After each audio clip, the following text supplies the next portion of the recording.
Welcome to It's Your Life, Own It. My name is Marissa Bluto, and I am the editor-in-chief of Own It magazine and publishing company. And I'm so excited to be here with you today. This is Motivational Moments with Marissa and the Own It contributing writer team. Today, we're going to be talking about, and throughout this month, we're going to be talking about men, them and how they show up as fathers, our own experience in life with our own fathers, um, their impact, our men's impact, their influence, and also their needs. And so we have today we have our contributing writer Nathaniel. He's going to be representing the men's perspective. Although he's not all men, he's at least giving us some insight in this panel discussion today in regards to our men. We want to support our men. We want to make sure that they're healthy so that they live a prosperous and wealthy life and fulfilling life. So taking center stage and owning it with me is Teresa Palmer, Coach Tiffany, Nathaniel X. Ross, and is Jacqueline Lulu Brown, but we're going to give her a minute to get together and join us. And so, Teresa, how are you doing? Did you have a good weekend? I did. Everything is good.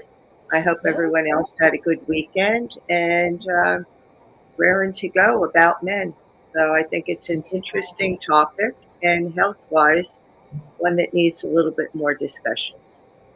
Yes, it does. And we want our men to know that we love them, and we are vying for them, and we to be whole, healthy, healed, and flourishing in life. We talk a lot about women. We talk about our issues, and we have our group discussions. We have our girlfriends. And what I have found as a common thread is that even though men have friends, they're really not having the needful conversations that are supportive in helping them to be transparent about what they're going through. I've even heard statistics, and I'm not going to say what they are because I didn't do that today. There's a men committing suicide. There's a lot going on with them in regards to their emotional health, and so really want to just encourage them through these kind of conversations and these discussions to listen. You're worth it. You're worth having that necessary conversation. You're worth, swallowing the pride or the ego or the shame, putting the shame to shame, and go and get the help that you need. Because the minute that you do that, you'll start and the minute that you start feeling better, all the rest of that stuff won't matter. And so I'm going to, as we are a full lady house, we are full house of women, I am going to let Nathaniel share a little bit about what's on his mind as we enter into this month of June. And we're focusing on men and what their needs are. So, Nathaniel, are you ready to give any of your thoughts? He's coming into, he's with us here from Thailand. Yes, new location. Um, so yeah, I think with Father's Day coming up, and just the discussion in general about men, we need to have some frank, open, honest conversation, and we need to move away from the lip service of we love our men, we support our men, because right now it's lip service. The action behind it, and I'm sure we'll get more into the meat of this as we start talking, is that the way in which women say that they love us and that they support us is not being shown to us. We don't feel it, we don't experience it, and we become isolated.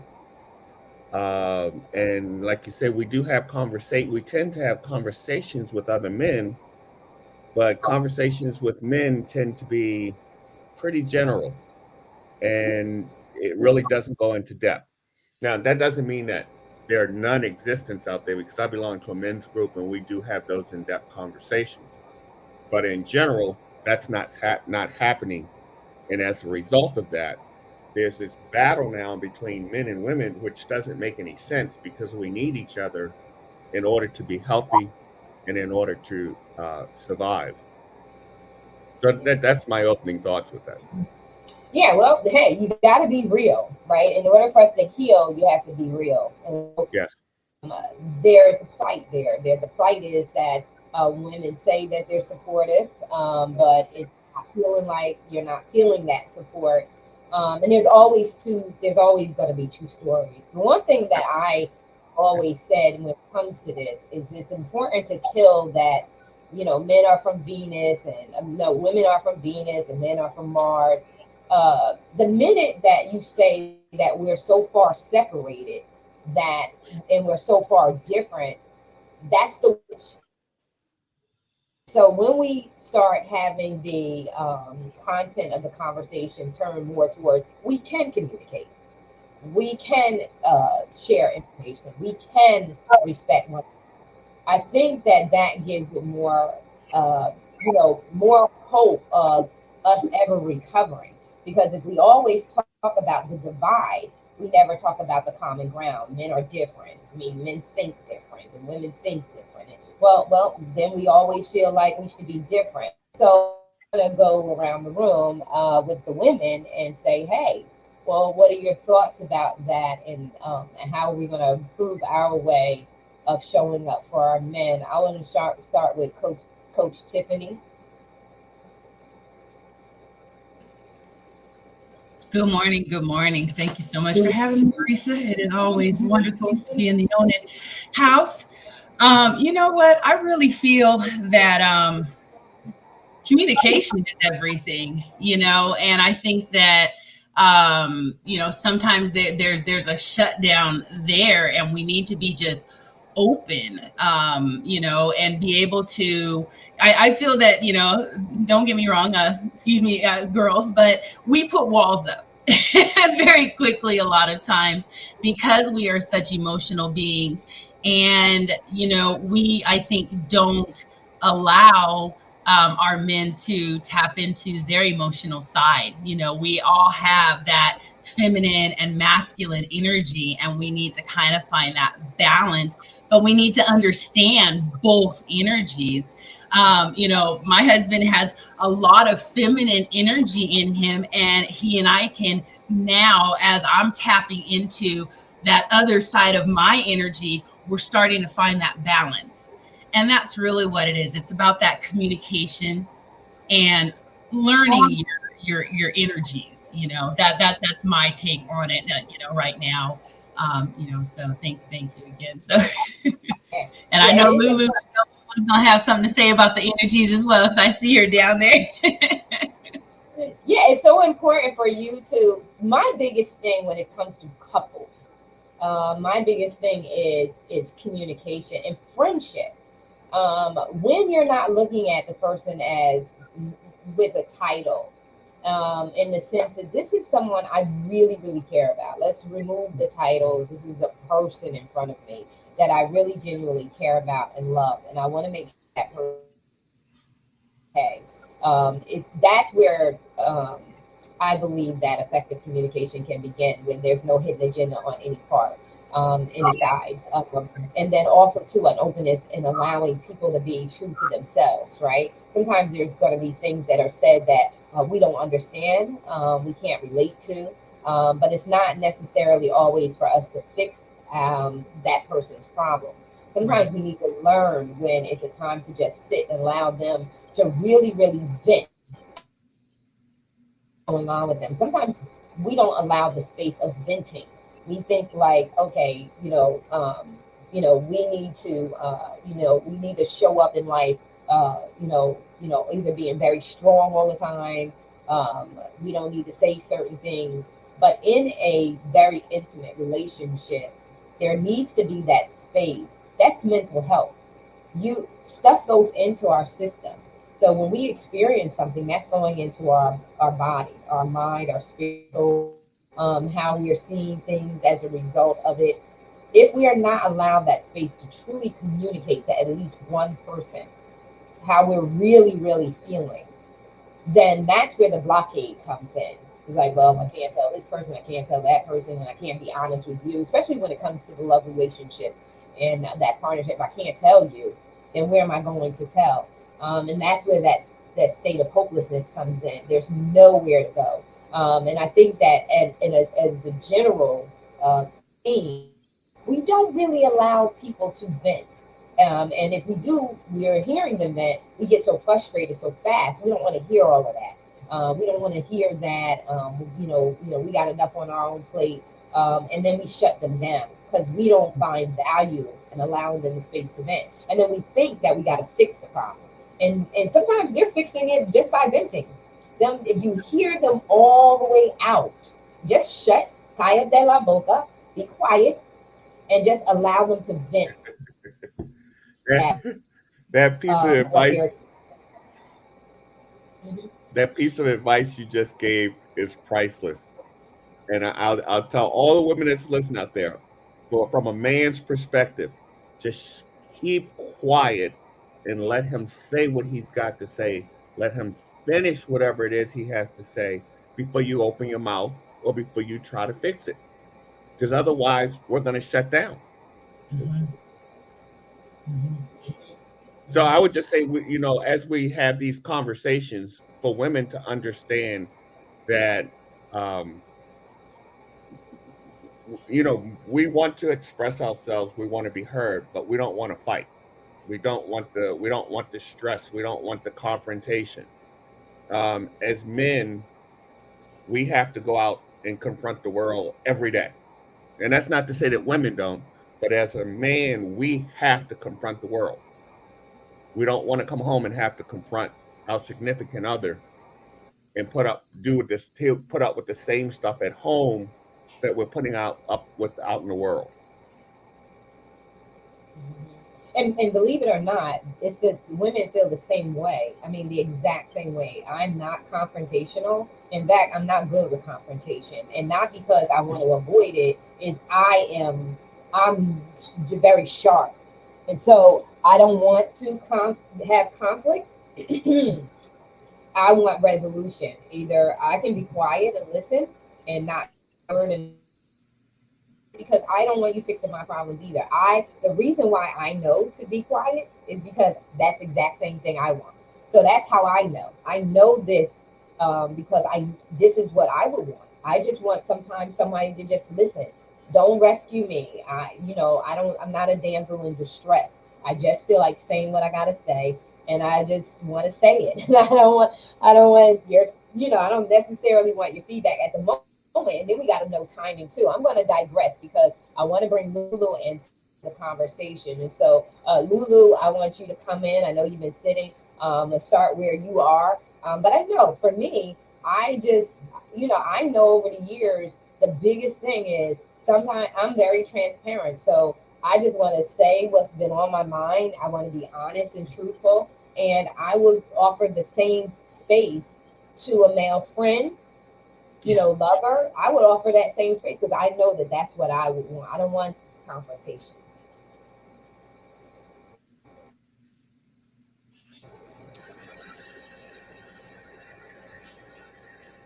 I think Tiffany and Nathaniel summed up what I was going to say. And so I'm going to come from and put a little different perspective because we are talking about fathers as well. And when we look at this battle between men and women, the roots, what are the roots? And the roots go back to generation from generation from generation. Ideologies that have been handed down, everything from religious ideology, roles. This is your role. Excuse me. This is your role. And when we look, we're just imploding because nothing has really worked. And people are afraid to just take and throw it all out and say, you know what? For me and my children's father, we're going to start out with what works for us and leave the traditions, leave what your pastor said and how he interpreted. I know I'm going to hit some stuff here, but leave how all of these different ideologies are thrown at us and say, well, what is going to work for us? And when two people can say what's going to work for them. And the other key piece, when I talked about generations, when we look at women, women tend to bring home what their father was. Not all the time, but when we talk about fathers, there's a sort of minimizing that mothers are so important in children's lives. Well, it's important for the mother to the son and the daughter, but we minimize the critical role that the father plays. Because when women, boys, and girls mature, that impression that they had with their father, that is who and what they are going to bring home. They're going to normalize whatever it is that they experience. They're going to normalize that. So in addition to throwing all these roles and rules out, we can't minimize the critical importance of fathers. There are a lot of successful people that have come from single mom homes. I'm not trying to take that away from anyone. I'm not trying to take any woman's strength away from her. But if we are going to buy into, and I'm going to say, the big lie that is continuing to bring division, that I can do this all by myself and I don't need a man and I don't need a father. I can do it all. We're going to end up with we're going to perpetuate this dysfunction that we see today that Nathaniel described. We're going to see feminine energy in a masculine toxic state. Hear me and hear me good. When Tiffany talked about the balance, but when a woman is in that role and we are minimizing the importance of the father, we are all the way at the masculine spectrum where it says toxic. And so until we really accept the fact that while we don't want to take anything away from mothers and women for what they accomplish, we cannot minimize the importance of fathers. We need those fathers. And for those that are doing what needs to be done, we commend them. And the last thing is, we cannot denigrate our fathers in front of our children, in front of anyone. We can't denigrate. If you've got an opinion, some opinions are best kept to yourself. Vent it out to you, but don't vent it out in front of your children and other young women, because believe it or not, you are putting something in their psyche. And it may be in the subconscious now, but it comes to the consciousness depending on what triggers it.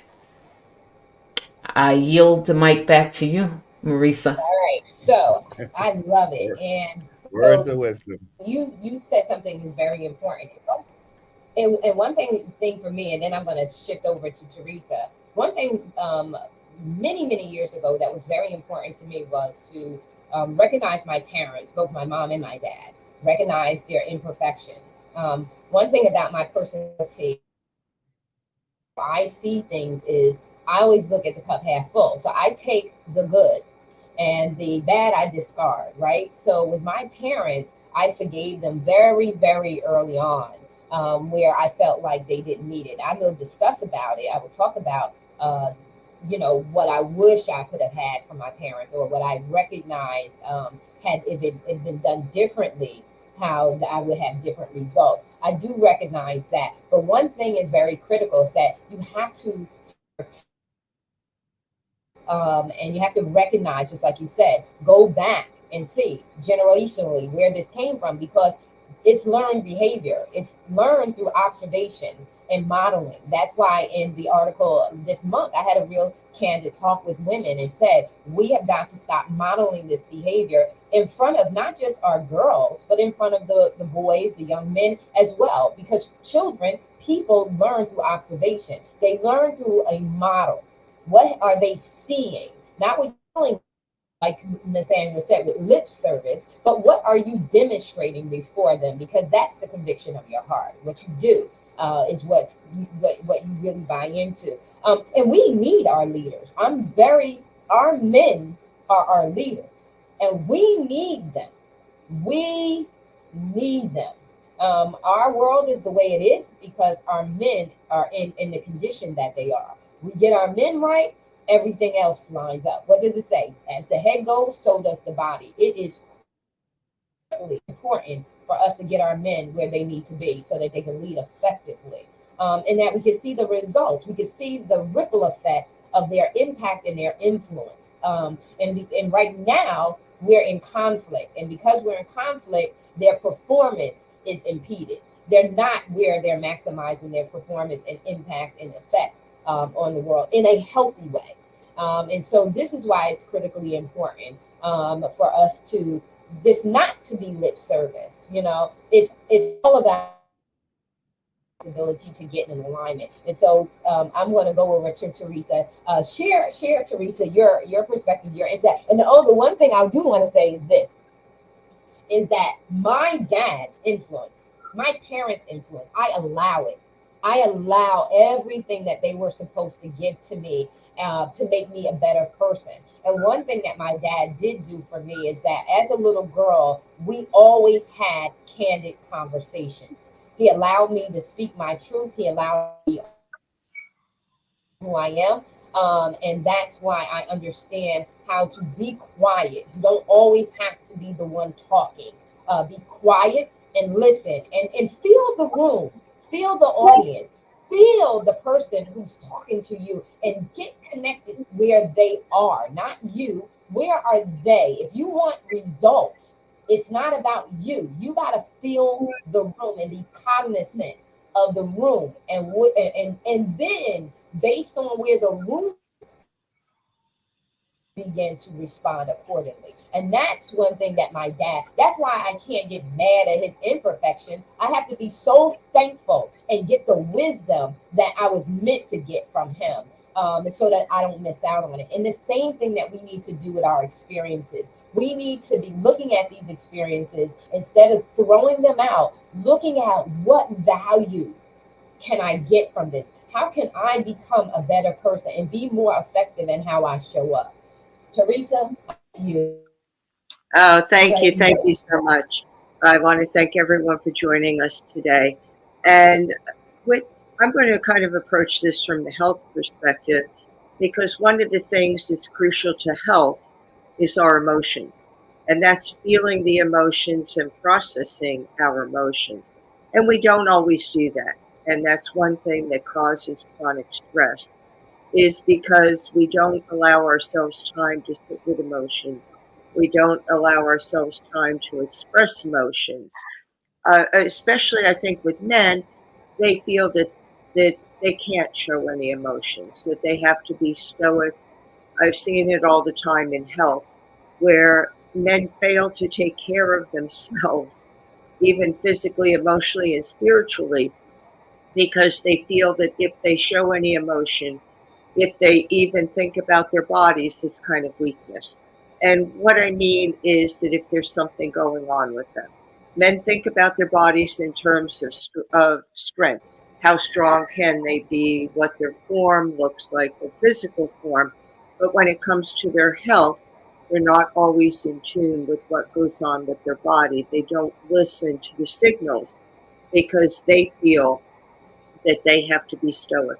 And I've seen that so much in cardiology with chest pain that I've had men literally with chest pain 3 and 4 days that will finally come into an office or finally come into an emergency room because it's reached a point where they're having trouble dealing with it.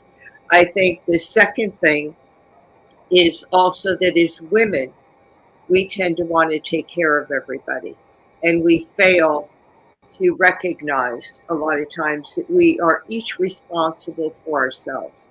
And I know that that's a dialogue that hasn't been the most popular over the past few years, that we've been kind of told that we are responsible for everyone, we have to take care of everyone, but that's not true. Everyone is responsible for themselves.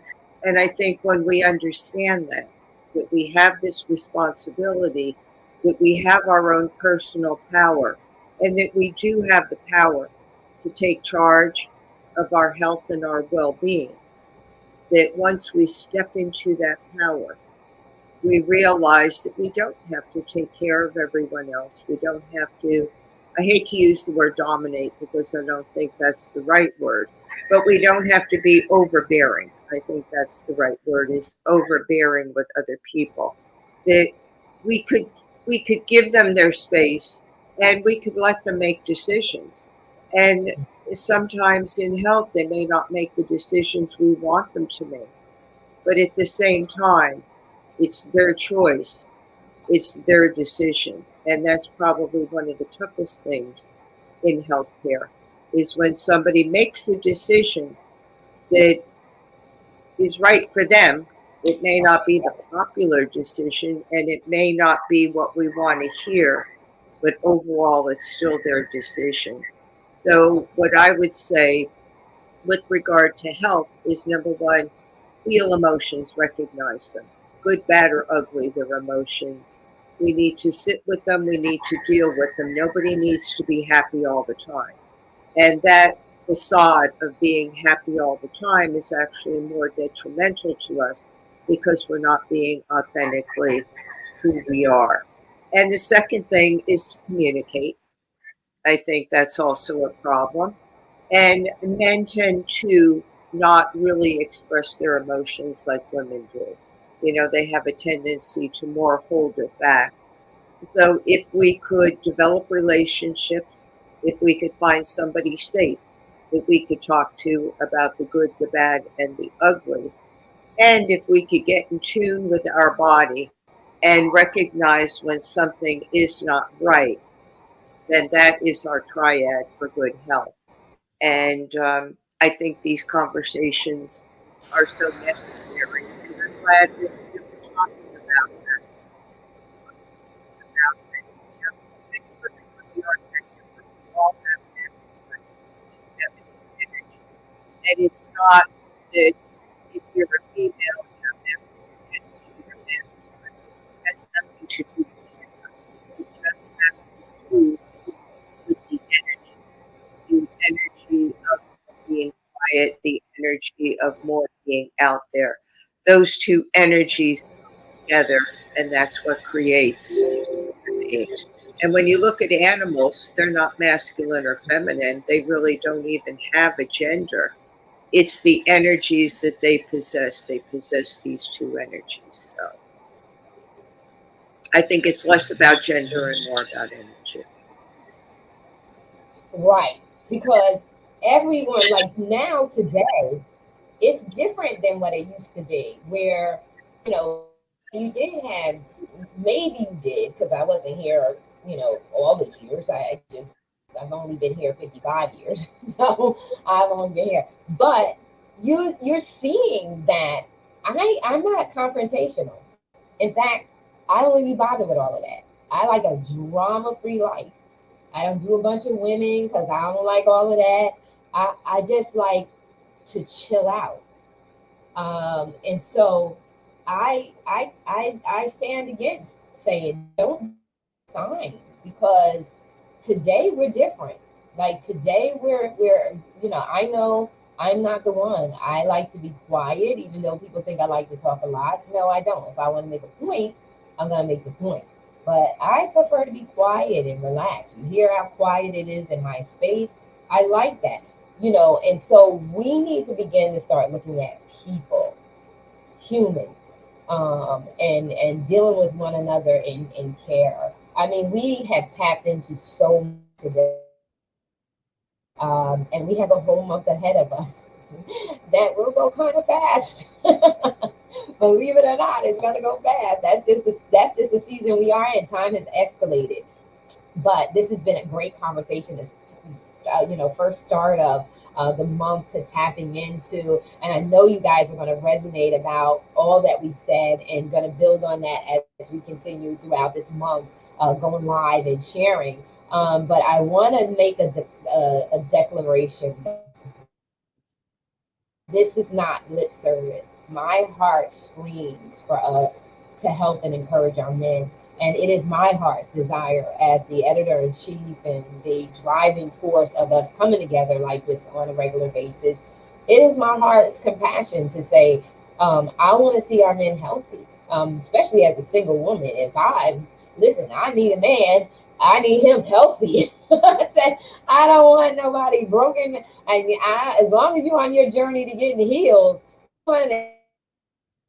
and I don't want, so it is my heart's compassion to see our men healed. It's my heart's compassion to see our brothers healed, and for them to show up in a healthy way. It's a beautiful thing to see a spirit that is restored. And it breaks my heart to see a soul that has been shattered. And so, with that being said, I want to just say thank you to everyone being here. You guys are always troopers. And these are the needed conversations that are not talked about as much. And so this has been Own It Motivation Monday, motivational moments with the Own It team and family. And we just want to say thank you so much for being with us today. We love you and we are out. Thank you.